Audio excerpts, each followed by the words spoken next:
gitu loh. Jadi Bang Suret, kalau perpuluhan tidak bidat, tapi Tuhan Esa seperti Unitarian itu bidat gitu loh. Tuhan itu harus bidat gitu. Betul benar betul. Itu bidat. Betul kan Bang Rizky? Iya. Unitarian itu memang dikatakan bidat oleh mereka, betul itu. Iya. Bang Bonar ini terlalu jujur ini. Saya pernah nanya itu Ustadz ke Bang Valen. Itu di Judaism sendiri nggak ada konsep dosa waris rupanya gitu. Jadi memang bisa ditemukan di kekristenan gitu. Memang tidak ada. Iya, mengenai dosa waris gitu. Dan di kekristenan mereka kan meyakini kalau semua manusia ini dalam tanda kutip ya, terbenam dalam dosa gitu ya, dosa yang pernah dilakukan oleh Adam. Jadi dosa kutu itu tidak akan bisa dicabut sebelum seseorang itu dibaptis dalam nama ya 3 pribadi itu gitu. Dan dulu saya pernah tapi versinya ini berbeda-beda ya, penyampaiannya berbeda-beda. Saya pernah nonton videonya Bang Luga itu, Luga Tampunan. Itu katanya termasuk kambing, termasuk hewan-hewan juga dikutuk itu katanya. Bukan cuma manusia aja gitu. Di pihak lain juga beda lagi penjelasannya gitu. Ya mungkin ada tambahan mungkin dari Bang Suret nih atau Bang Rizky. Ya itu aja mungkin Bang. Sebenarnya gini ya, tadi saya cuma ingin sedikit meninjau gitu kan. Kehidupan di YouTube itu kehidupan di Facebook itu gimana sih uter-uternya? Ternyata bahasin dosa waris gitu kan. Dosa waris, dosa pribadi ditebus Yesus. Waduh, mitologi seperti itu saya udah males nontonnya gitu loh. Karena apa ya? Ya mohon maaf ya, saya mau tidak mau, suka tidak suka gitu kan. Pada faktanya memang dosa waris itu konsep demikian ya. Lalu ada orang berdosa, lalu orang itu ditebus dosanya atas kematian sosok Tuhan yang menjelma jadi manusia. Konsep demikian sebelum Kristus lahir sudah ada dan itu diimani oleh para kalangan paganisme gitu loh. Itu mau nggak mau, suka tidak suka, faktanya demikian gitu loh. Makanya ya. Oh berarti konsep apakah yang udah pernah ada gitu ya? Iya, sudah pernah ada konsep seperti itu. Seperti contoh juga, saya waktu dulu disampaikan oleh Jakarta ya waktu itu, yakni Pak Yudi Al-Hadi. Pak Yudi Al-Hadi mengatakan gitu, konsep-konsep di dalam Kristen gitu loh. Bahkan itu sudah pakai kepercayaan sebelumnya, yakni konteksnya orang-orang pagan gitu loh. Bahkan itu pun dinyatakan oleh seorang yang namanya Justin Martyr. Justin Martyr itu adalah Kristen yang klasik gitu loh. Itu ada dalam buku The First Apologet, chapter 21, chapter 21, dan itu dikatakan demikian. Bukan dari kalangan Muslim yang mengatakan seperti itu, bahkan dari kalangan apologet sendiri mereka meminjam konsep yang ada di kalangan pagan. Mau tidak mau, suka tidak suka, faktanya demikian gitu loh. Saya di sini tidak mau mengutip dalam perspektif atau pandangan Islam, tidak, karena itu tidak fair nantinya. Saya hanya mengutip apa yang disampaikan oleh kalangan Kristen itu sendiri.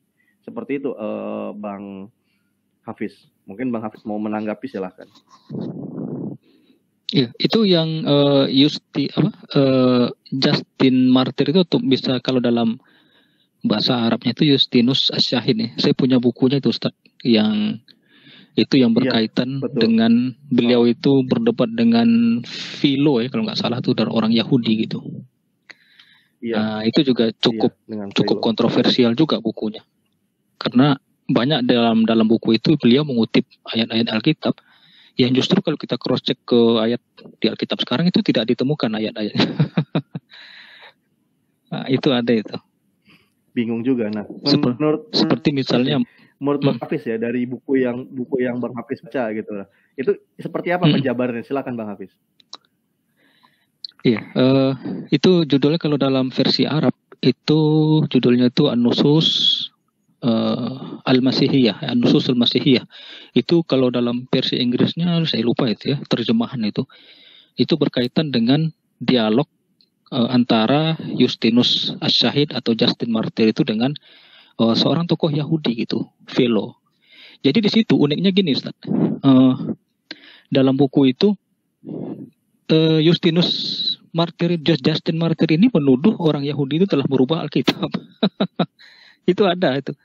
Jadi dia menuduh orang-orang Yahudi itu merubah Alkitab, ayat-ayat di Alkitab Perjanjian Lama itu yang berkaitan dengan keilahian dan nubuatan Yesus secara spesifik gitu. Dan dia juga mengutip ayat misalnya Mazmur 295 ya. Itu kalau kita cross check ayat yang dibacakan Justin Martyr atau Justinus Asyahid itu tidak ditemukan dalam Alkitab sekarang gitu.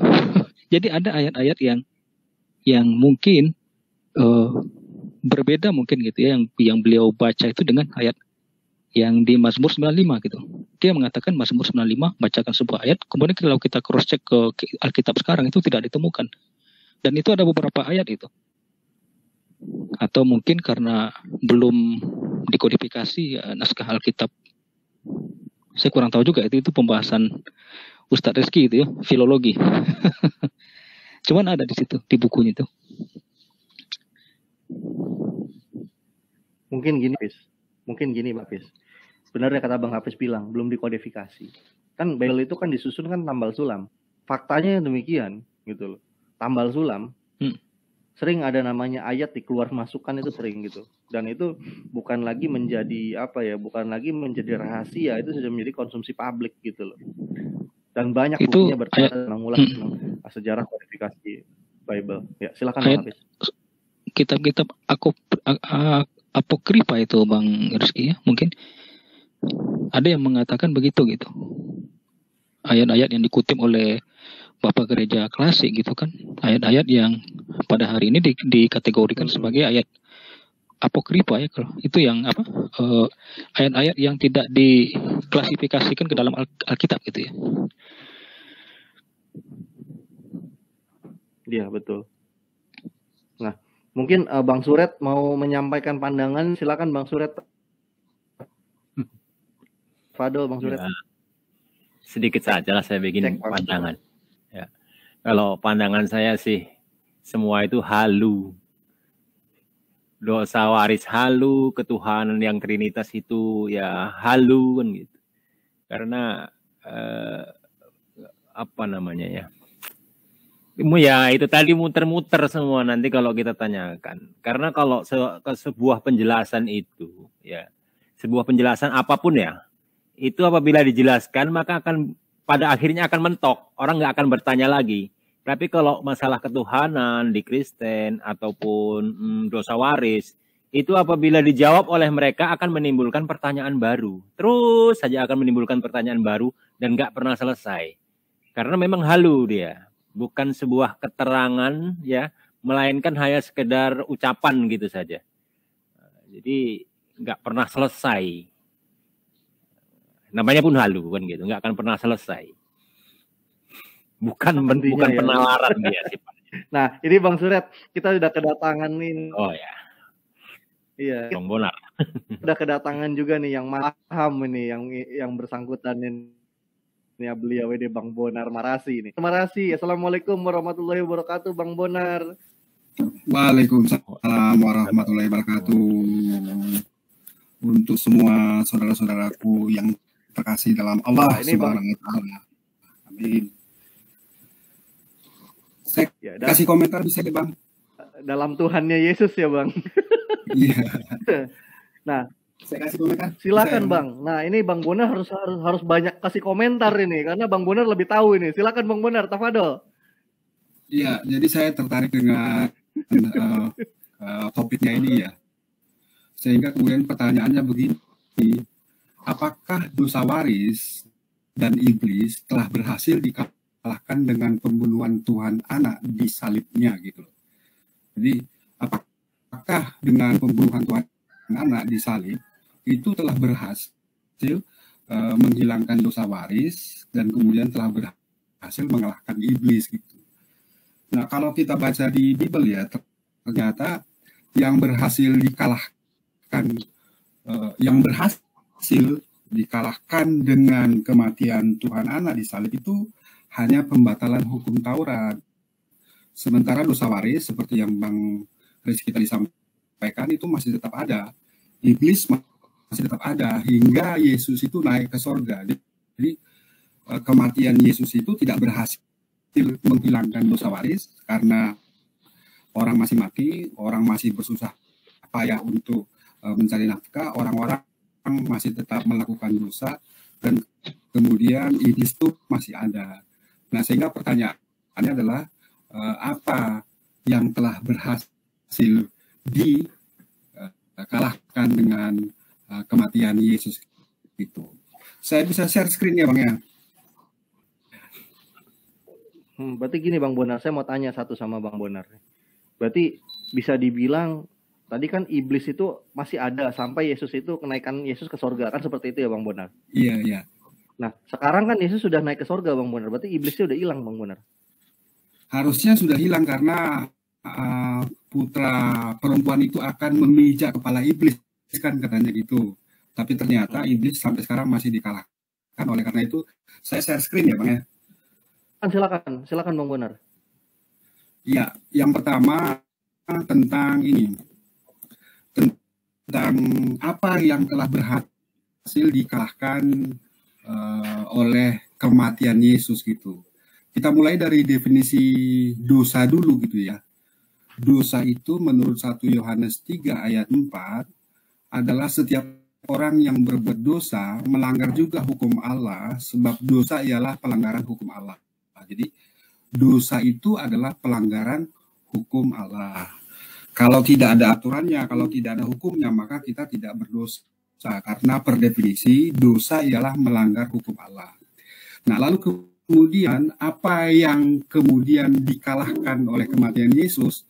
Nah, ini kalau kita baca di Efesus 2:15 itu disebutkan begini.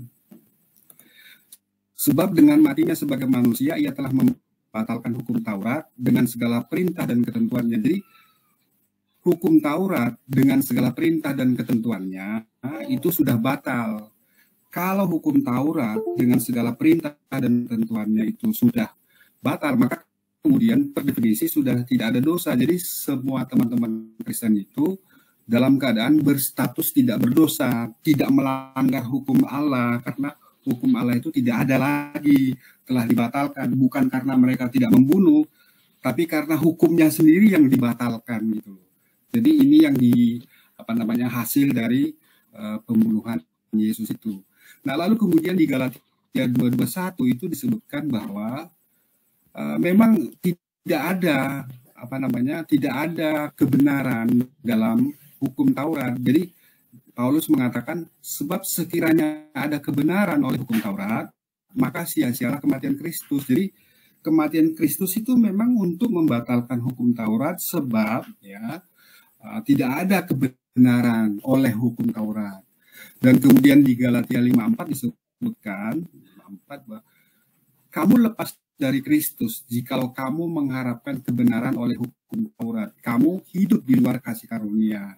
Jadi sekali lagi, dengan matinya Tuhan di kayu salib itu tidak membatalkan dosa waris, orang itu tetap mati, lalu kemudian orang-orang itu tetap bersusah payah mencari nafkah, lalu kemudian orang-orang itu tetap melakukan perbuatan buruk, tapi karena hukumnya sudah dibatalkan, maka perbuatan buruk itu sudah tidak berstatus sebagai dosa, karena menurut definisi dosa adalah pelanggaran hukum Allah. Karena kalau hukum Allahnya sudah tidak ada, maka mereka sekarang ini sejatinya bersih dari dosa karena hukum Allah telah dibubarkan oleh Paulus gitu. Dan kemudian yang terakhir, bagaimana dengan iblis? Apakah iblis berhasil dikalahkan? Kalau kita lihat di 1 Tesalonika 2 ayat 18 ya, itu disebutkan bahwa iblis itu masih mencegah Paulus gitu loh, artinya masih ada gitu. Bunyinya begini, sebab kami telah berniat untuk datang kepada kamu, aku Paulus, malahan lebih dari sekali, tetapi iblis telah mencegah kami. Jadi dengan matinya Yesus, harusnya iblis itu dikalahkan gitu, dosa waris itu dihilangkan gitu. Tapi ternyata iblis tetap ada, bahkan justru mengganggu Paulus, mencegah Paulus gitu loh. Artinya Paulus sendiri meyakini bahwa iblis itu belum dikalahkan dengan kematian Yesus. Yang efektif dikalahkan dengan kematian Yesus adalah pembatalan hukum Taurat ya, Efesus 2:15, ini yang efektif dilakukan sebagai hasil dari penyalipan, yang kemudian kalau hukum Taurat itu dengan segala perintah dan ketentuannya menjadi batal, maka teman-teman Kristen itu sudah tidak punya aturan, sudah tidak berdosa. Jadi Tuhan itu ada 2, ada 3, itu terserah gitu. Lalu kemudian yang berikutnya, Tuhan kita nggak wajib berbuat baik karena hukum aturan itu udah nggak ada lagi. Sebab kalau kita masih mengikuti hukum Taurat, maka ya kamu lepas dari Kristus. Jikalau kamu mengharapkan kebenaran oleh hukum Taurat, kamu hidup di luar kasih karunia gitu. Jadi kesimpulannya, hukum Taurat itu telah batal dengan kematian Yesus. Itulah satu-satunya yang berhasil dikalahkan oleh kematian Yesus, sehingga sekarang posisi teman-teman Kristen itu adalah makhluk tidak berdosa, bukan karena tidak berbuat baik, bukan karena mereka tidak membunuh, tapi karena aturan tentang membunuh itu sudah dibatalkan. Gitu, Bang Reski, makasih. Ya, terima kasih Bang Bonar. Tapi saya jadi muncul pertanyaan gini Bang Bonar. Bukankah kata Yesus bilang gitu kan di dalam Matius kalau saya nggak salah ya, cuma saya lupa pasalnya dan ayatnya. Pasti Bang Bonar hafal lah. Yesus mengatakan tidak satu iota pun hukum Taurat itu batal. Nah, berarti ini kontradiksi dong Bang Bonar. Nah, inilah sejatinya kebingungan ya. Sehingga kalau teman-teman Kristen itu menghilangkan atau mengesampingkan atau tidak mengakui soteriologi salib, tapi kembali ke hukum terutama atau kembali ke ajaran Yesus, maka hukum Taurat itu tidak boleh dibatalkan. Sejatinya kita sekarang ini sedang mengajari teman-teman Kristen untuk kembali ke Yesus, yaitu satu iota pun dari hukum Taurat itu tidak akan ada yang dibatalkan. Itulah sebabnya mengapa Yesus masih mengatakan, dengarlah hai Israel, Tuhan Allah kita, Tuhan itu Esa. Karena itu adalah hukum pertama dalam hukum Taurat yang tidak boleh dibatalkan. Tapi kemudian karena Paulus telah membatalkan, maka kalimatnya menjadi dengarlah hai Israel, Tuhan Allah kita, Tuhan itu kesatuan dari 3 Tuhan jadinya. Begitu. Wah, ini jadi membingungkan ya, benar kata Bang Bonar ini. Nah, kita sapa dulu, ada Pak Marwoto di sini nih. Assalamualaikum warahmatullahi wabarakatuh, Pak Marwoto. Waalaikumsalam warahmatullahi wabarakatuh yang di dalam dan waalaikumsalam yang di live chat. Sementara aku menyimak dulu. Kita aja mulai. Oke, siap. Nah, mungkin Bang Suret atau Bang Hafiz mau mengomentari dari apa yang sudah dipaparkan oleh Bang Bonar, atau silakan. Ya, kalau saya mungkin nyimak dulu lah penjelasan dari Bang Reski dengan Bang Bonar ya. Ini pakar-pakarnya. Saya kurang ya pengen belajar juga gitu. Kalau saya Bang Hafiz, kalau saya cuma tahu teori. Tapi yang tahu teori dan praktek dan punya chemistry sendiri itu Bang Bonar itu. Jadi saya lagi Bang Bonar. Ya, siap Bang Bonar. Sekali lagi Bang Bonar. Jadi kalau misalnya seperti saya ya, yang mengikuti Yesus dan menyingkirkan Paulus, maka soteriologi saya itu kembali ke soteriologi Yahudi zaman dulu. Soteriologi itu artinya jalan keselamatan ya. Saya membuang soteriologi Tuhan bunuh Tuhan yang diajarkan oleh Paulus, dan kemudian saya memilih soteriologinya Yesus, yaitu hukum terutama. Maka kemudian saya kembali ke Muslim gitu loh. Saya kembali ke Muslim karena hukum terutama itu ada 3 komponen yang mulai. Jadi yang pertama adalah dengarlah hai Israel, Tuhan Allah kita, Tuhan itu Esa. Yang kedua, kasihlah Tuhan Allahmu dengan cara apa? Bertakwa kepada seluruh aturannya, jangan membatalkan apapun gitu. Yang ketiga, kasihilah sesamamu, yaitu sebagai syarat untuk masuk surga. Sementara bagi Kristen sekarang ya, itu Roma 10:9, jika kamu mengaku dengan mulutmu bahwa Yesus adalah Tuhan dan dia mati lalu dibangkitkan oleh Bapa, maka kamu akan selamat. Jadi kuncinya sebenarnya tidak lagi hukum Taurat, tidak lagi berbuat baik, tidak lagi apa-apa, tapi hanya pengakuan di mulut. Jadi istilahnya by faith alone, hanya oleh iman. Gitu. Tidak ada upaya untuk berbuat baik. Itulah sebabnya Manbulu bilang perbuatan baikmu itu tidak menyelamatkan, agamamu itu tidak menyelamatkan, hanya Yesus yang menyelamatkan. Dalam artian hanya percaya bahwa Yesus telah disalibkan dan dibangkitkan oleh Allah, maka kamu akan selamat. Itu maksudnya. Itu More. Ya, nah satu pertanyaan saya Bang Bonar nih. Dalam pandangan Bang Bonar ya, sepanjang Bang Bonar mempelajari Bible gitu, tentu saya yakin gitu ketika Bang Bonar kembali ke dalam Islam itu tidak lepas namanya dari yang pada mulanya percikannya ya, percikan untuk mencari hidayah itu kan dari mempelajari ya kitabnya Bang Bonar yang ini ya, yang dulu ya Bang Bonar ya. Ini nih, sorry kebalik. Nah ini kan. Iya. Yang Bang Bonar baca nih dari kitab yang satu ini. Saya mau tanya satu hal. Sebenarnya Yesus tebus dosa kepada siapa sih Bang? Itu Bang. Ya, kalau berdosa, ya sebenarnya dulu dia itu tidak berdosa ya, tidak berdosa. Nah, cuman karena Bapa itu membuat hukum Taurat itu jadi kutuk, maka manusia itu jadi berstatus terkutuk. Oleh karena itu Bapa harus membunuh anaknya kan gitu sebenarnya. Jadi sama seperti ini Mora ya, logikanya sebenarnya gini. Jadi saya pakai logikanya Ustaz Sugi. Misalkan polisi mengeluarkan aturan, ya. Lalu kemudian aturan itu diterapkan kepada orang-orang, tapi orang-orang itu justru menjadi terkutuk gitu. Lalu polisi itu karena aturannya salah, maka polisi itu mengirim anaknya untuk dibunuh supaya aturannya tadi itu dibatalkan. Harusnya kan masyarakat itu yang dipaksa untuk membuat aturan, karena aturan itu sejatinya adalah kasih sejati. Karena hidup tanpa aturan, kebebasan sebebas-bebasnya itu justru mematikan hakikat kemanusiaan. Justru aturan itulah bukti kasih sejati gitu, bukan jadi aturan itu dibatalkan gitu. Sehingga kemudian kalau pertanyaannya apakah Yesus itu berdosa, dalam hal ini justru Bapaknya yang berdosa karena membuat aturan yang justru menjadi kutuk. Ini kan berbahaya banget Ustadz Rizky. Kok Bapaknya itu berdosa, yaitu mengeluarkan hukum Taurat yang menimbulkan kutuk, sehingga dia mengirim anaknya untuk melepaskan manusia dari kutuk hukum Taurat itu. Itu Ustaz. Iya. Saya sedikit mempelajari gini Bang Bonar ya. Mungkin agak beda pandangan saya dengan Bang Bonar nih soal ini. Ya, nanti mohon dikoreksi juga ya Bang Bonar ya. Karena saya hanya membaca secara tekstual saja. Nah, di dalam Bible ya, Paulus mengatakan begini Bang Bonar, bahwa upah dosa ialah maut, penguasa maut ialah iblis gitu loh. Saya agak sedikit liar dalam menalar gitu. Ketika dikatakan bahwa iblis itu adalah penguasa maut dan upah dosa itu adalah maut, maka apakah jangan-jangan gitu kan Yesus ini ditumbalkan kepada iblis sang penguasa dosa agar dosanya tertebus. Nah, menurut Bang Bonar terkait itu bagaimana Bang Bonar? Ya, jadi ada teori yang menamakan ransom teori pengorbanan ke setan gitu. Jadi Yesus itu adalah Tuhan yang turun ke bumi, lalu kemudian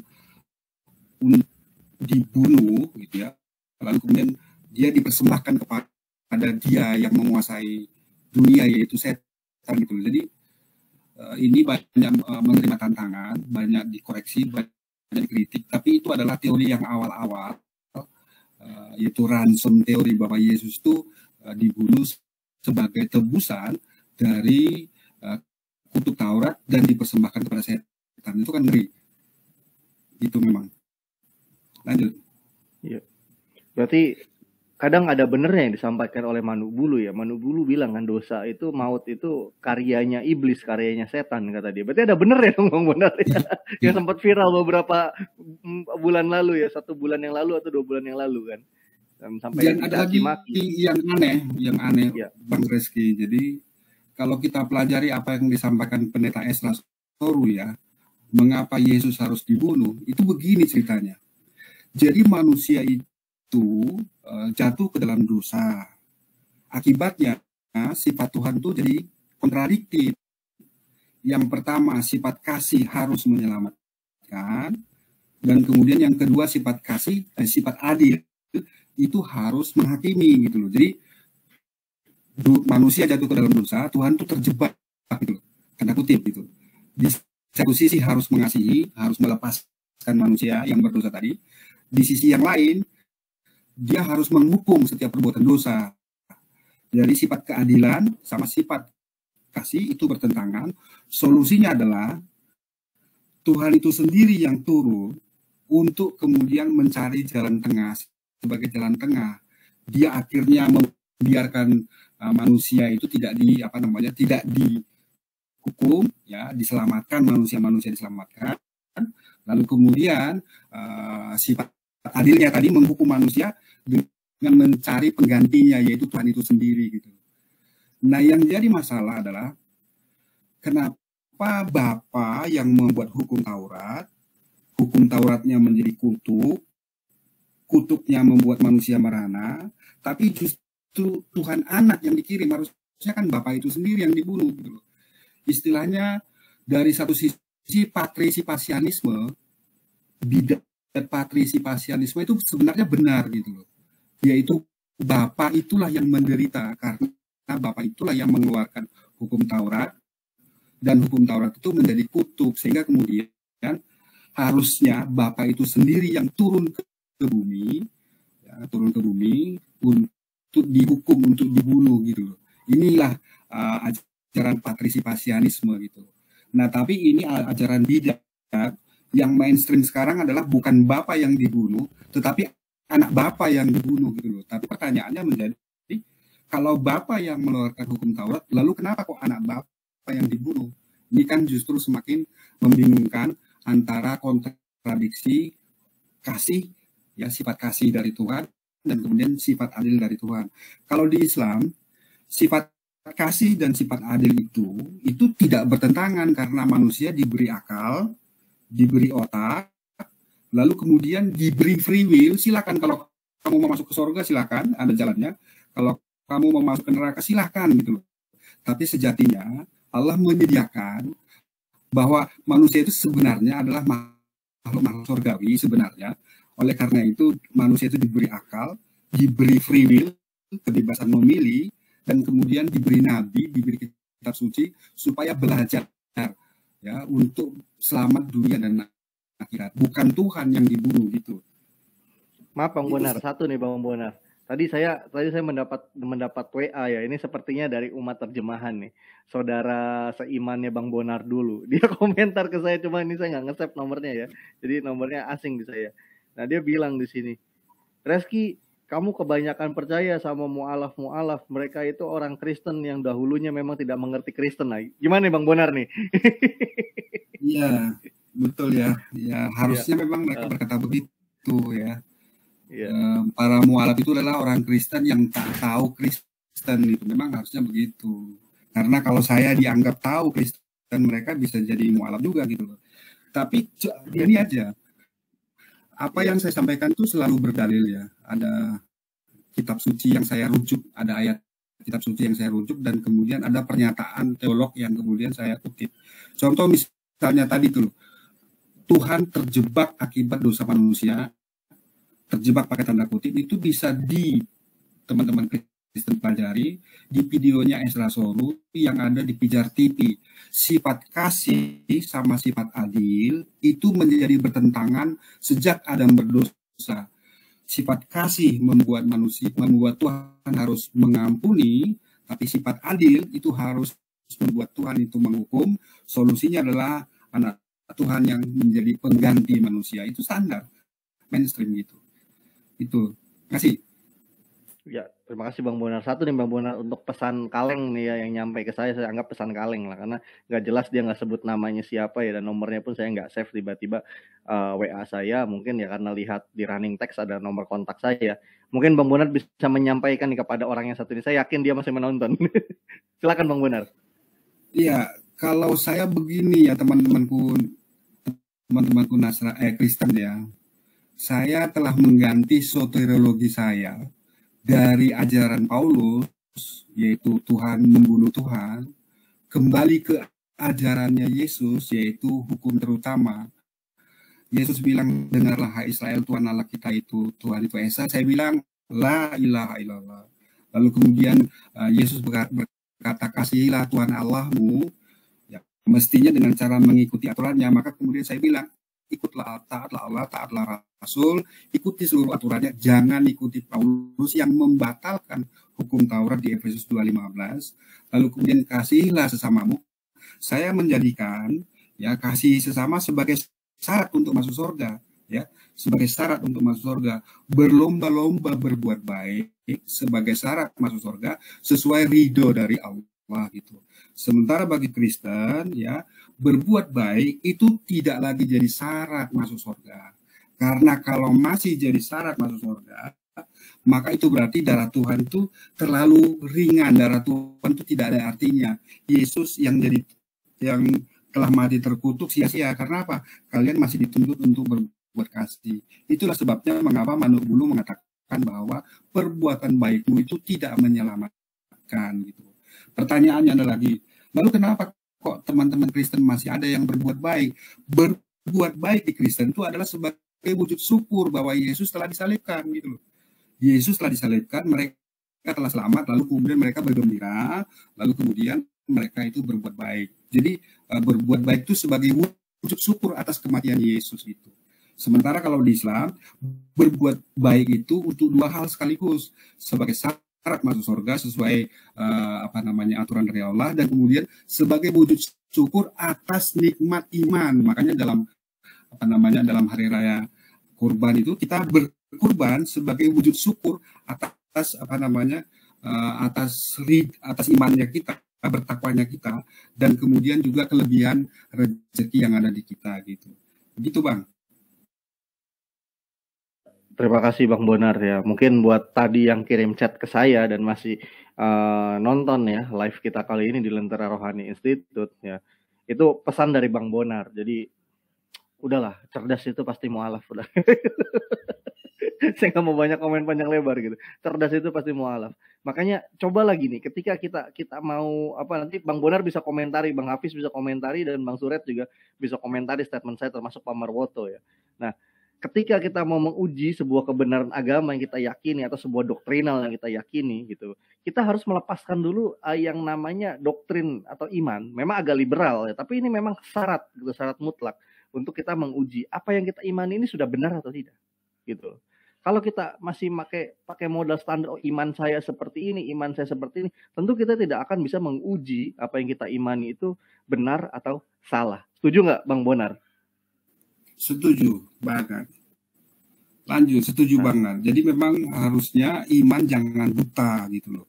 Gunakanlah akal untuk menerangi iman gitu loh. Pada level-level tertentu akal tidak sanggup, ya memang iman itu mutlak adanya gitu ya. Tapi pada saat level-level yang masih bisa diakali, masih bisa dijangkau oleh akal, maka kemudian akal itu dipakai untuk menerangi iman kita. Contoh misalnya begini ya, di Galatia 3:13 disebutkan bahwa Yesus itu orang terkutuk ya, yang menjadi tebusan dari kutuk hukum Taurat. Coba dipikir, hukum dari Tuhan itu kok malah justru jadi kutuk gitu. Kalau hukum dari Tuhan menjadi kutuk, itu artinya Tuhan itu bodoh gitu. Atau Tuhan itu kurang kerjaan karena membuat aturan yang menyebabkan kutuk, sehingga Tuhan Bapa mengirim anaknya sebagai tebusan dari kutuk hukum Taurat. Galatia 3:13 itu kalau dipikir dua pribadi sekaligus itu dinista, yaitu satu, Yesus itu disebutkan sebagai orang terkutuk, yang kedua Tuhan Allah itu disebut mengeluarkan hukum Taurat yang justru menimbulkan hukum Taurat. Bahkan Jokowi yang seorang manusia bisa membuat aturan yang tidak jadi kutuk bagi manusia. Kok bisa kalian mengimani bahwa hukum Taurat itu menjadi kutuk? Itu kan masih bisa dijangkau oleh akal gitu. Saya kira demikian, Bang. Ya, terima kasih Bang Bonar atas penjelasannya nih, luar biasa nih. Mungkin ada komentar dari Bang Hafiz, Bang Suret, atau Bang Marwoto? Kalau saya ya, komentar saya sendiri itu sih tidak terlepas dari peran Paulus. Karena kita kalau membaca siapa Paulus itu kan asal usulnya yang merupakan dia itu kaki tangannya Raja Herodes, yang sebelumnya adalah yang membunuh pengikut-pengikut Yesus, di mana kan agama kerajaan itu kan Raja Herodes Romawi ya, itu masih berupa pagan. Namanya politikus itu sejak dulu sampai sekarang itu sifatnya itu bunglon, dia sifatnya selalu bunglon. Dia mengutamakan keselamatan dirinya, bagaimana dia selamat, bagaimana dia terhormat, kan begitu. Jadi ya semacam itulah. Apa yang disampaikan Paulus itu tentang kutuk segala macam itu kan dari angan-angan dia sendiri dia. Yang mungkin orang Kristen mengatakan bahwasanya itu dari apa kan, dari apa namanya, Roh Kudus, bimbingan Roh Kudus. Padahal sampai hari ini juga apabila ditanyakan apa standarisasi dari bimbingan Roh Kudus, mereka sendiri tidak bisa menjawab. Karena faktanya timbulnya denom-denom yang begitu banyak dan mereka mengakui bahwasanya mereka itu dibimbing Roh Kudus. Tapi kenapa kok terjadi denom yang begitu banyak? Padahal Roh Kudus itu kalau dibilang ada banyak, apakah Roh Kudus itu berdenom-denom? Enggak kan gitu. Artinya ya kembali lagi saya bilang itu halu kan gitu. Halusinasi, angan-angan dari Paulus dan itu dianggap sebagai apa, petunjuk bagi orang-orang sekarang, orang-orang Kristen sekarang. Ya, akibatnya sih saling berkontradiksi. Kalau apa namanya ditanya akan dijawab dan akan menimbulkan pertanyaan-pertanyaan yang nggak pernah putus kan begitu. Itu aja Bang Rizky. Terima kasih Bang Suret. Bang Hafiz ada yang mau dikomentari? Atau Pak Marwoto dulu, silakan. Tafadhol Pak Marwoto. Begini, kalau aku minta, halo, kedengaran? Suara, ya, mantap, suaranya besar. Nih, kalau masalah tadi, kalau aku menambahkan saja dari Bang Bonar, dalam OTN itu ada 3 sosok lagi yaitu namanya Roh Kudus. Nah, di sini menjadi dilema. Artinya dilemanya bagaimana sih wujudullah apa yang dikatakan Roh Kudus itu. Karena apa? Benar bahwasanya Bang Bonar Marasi bahwasanya untuk penebusan dosa memang anak harus mati. Tetapi masalahnya oknum yang Roh Kudus ini bagaimana? Apakah perlu juga dimatikan gitu loh? Padahal dalam OTN sendiri itu berkata bahwasanya Roh Kudus itu hadir atau bisa di mana saja dan kapan saja gitu loh. Nah itu aja sih komentarku. Hanya menambahkan dari Bang Bonar Marasi bahwasanya apapun namanya dosa kutu, apapun nama dosa waris itu tidak berpengaruh pada ini. Karena apa? Karena harus ada lagi oknum yaitu Roh Kudus. Dan di manakah peran Kudus pada hal ini? Gitu aja Bang Reski. Mau dilanjut? Ya, terima kasih Pak Marwoto. Silakan Bang Hafiz, tafadhol. Ya, tadi penjelasan dari Pak Bonar tadi juga bagus itu ya. Saya juga baru dengar pemaparan itu yang secara detail gitu ya. Iya, saya nggak bisa banyak berkata-kata juga karena soal dosa waris ini juga jarang gitu ya saya dapat pemaparan. Jadi lebih lebih pengen menyimak aja lah gitu pemaparan dari Pak Bonar, Pak Bang Reski gitu. Ya mungkin itu dulu mungkin Bang. Ustaz Bang More, mohon izin. Ya silakan Bang Bonar, tafadhol. Jadi pertanyaannya kembali begini ya, kembali ke awal. Apakah yang efektif ya dikalahkan oleh kematian Yesus? Apakah dosa waris jadi hilang atau iblis jadi kalah atau apa kan itu? Nah dari kesimpulan kita tadi bahwa yang efektif ya dikalahkan oleh kematian Yesus adalah pembatalan hukum Taurat itu. Tapi sayangnya Yesus sendiri mengatakan bahwa jangan kamu mengira aku akan membatalkan hukum Taurat itu.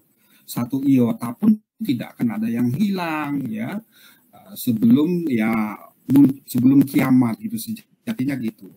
Tapi teman-teman Kristen justru mengikuti pembatalan hukum Taurat, maka ada banyak yang berubah sebab hukum Taurat itu dibatalkan. Yang pertama, kalau tidak ada lagi hukum Taurat, maka statusnya teman-teman Kristen itu tidak lagi melanggar hukum karena hukumnya udah nggak ada gitu. Yang kedua, hukum Taurat yang pertama yaitu jangan ada ilah lain bagimu, itu menjadi boleh ada ilah lain bagimu gitu. Itulah sebabnya maka makna esa itu harus diartikan sebagai kesatuan, bukan esa satu unik, tiada tara, tiada serupa, tiada sama, tetapi kesatuan dari 3 pribadi Tuhan yang berbeda yang sama-sama Tuhan. Sehingga pernyataan Yesus, dengarlah hai Israel, Tuhan Allah kita Tuhan itu esa, itu diartikan menjadi dengarlah hai Israel, Tuhan Allah kita Tuhan itu kesatuan dari 3. Karena hukum Tauratnya, yaitu hukum yang pertama, jangan ada ilah lain bagimu, itu udah nggak berlaku. Sudah tidak berdosa lagi. Terakhir, sebelum saya turun, mohon izin, bagi teman-teman yang memang cinta pada Yesus, jangan nistakan Yesus. Kembalilah kepada hukum terutama yang disampaikan oleh Yesus gitu loh. Ya, Anda bisa meyakini bahwa Yesus bukan Nabi Isa, ya boleh nggak apa-apa, tetapi kembalilah ke pangkuan Yesus yang mengajarkan, 1, dengarlah Israel, Tuhan Allah kita Tuhan itu Esa. 2, kasihilah Tuhan Allahmu dengan cara mengikuti aturannya, jangan batalkan seperti Paulus. Dan kemudian yang ketiga, kasihilah Tuhan Allahmu, jadikanlah perlombaan berbuat kasih sebagai penebusmu. Jangan akui Tuhan yang dibunuh untuk menebus dosa kita. Jangan imani saya yang memperkosa orang, maka Tuhanlah yang harus dibunuh. Jangan imani gitu. Saya kira demikian, Bang.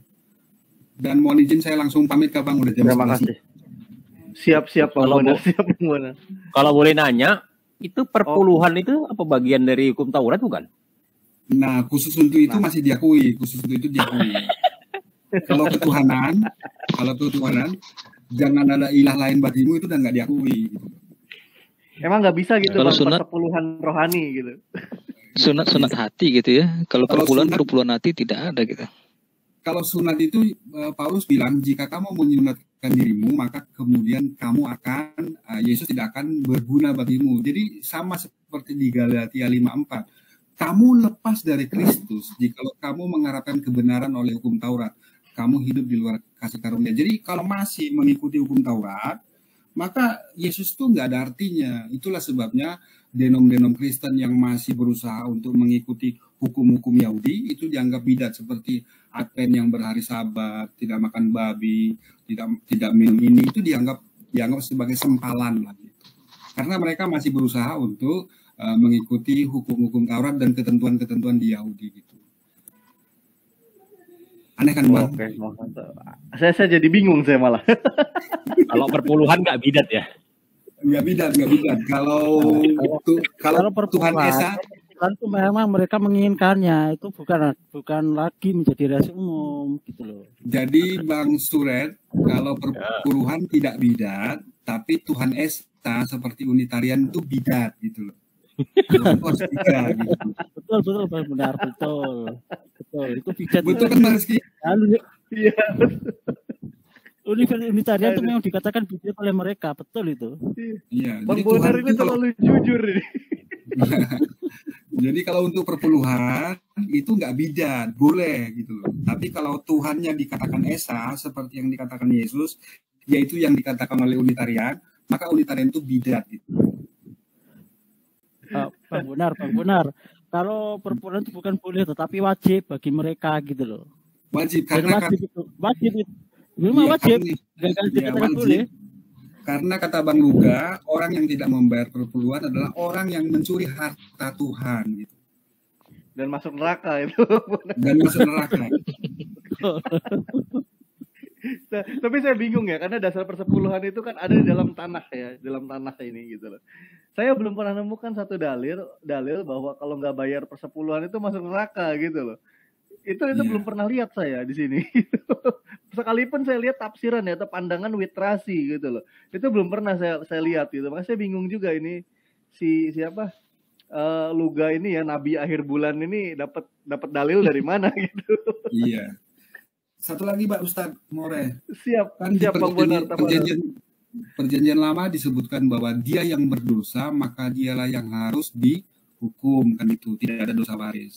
Nah, ada seorang bishop ya, Pelagius namanya, dia beranggapan bahwa manusia itu masih harus berbuat baik supaya selamat karena manusia itu lahir tanpa dosa. Jadi dia namanya Pelagius, mirip-mirip ke Islam, dan dari sononya sudah dianggap sebagai bidat. Padahal dia mengajarkan apa? Mengajarkan hal yang baik, yaitu apa? Bahwa manusia itu lahirnya adalah murni tanpa dosa dan manusia itu harus berbuat baik. Karena menurut PL, bahwa dia yang berdosa maka dia yang harus dihukum. Tapi karena pernyataan Paulus dengan matinya Yesus sebagai manusia, maka hukum Taurat dengan segenap ketentuannya itu menjadi tidak berlaku. Hanya saja syarat dan ketentuan berlaku. Jadi kalau misalnya perpuluhan masih boleh diikuti, tapi kalau Tuhan yang Esa menjadi bidat, gitu Bang. Waduh, luar biasa nih penjelasannya. Tapi saya jadi bingung sendiri Bang Bonar. Kok pelin-pelan gitu? Cherry picking. Cherry picking. Iya.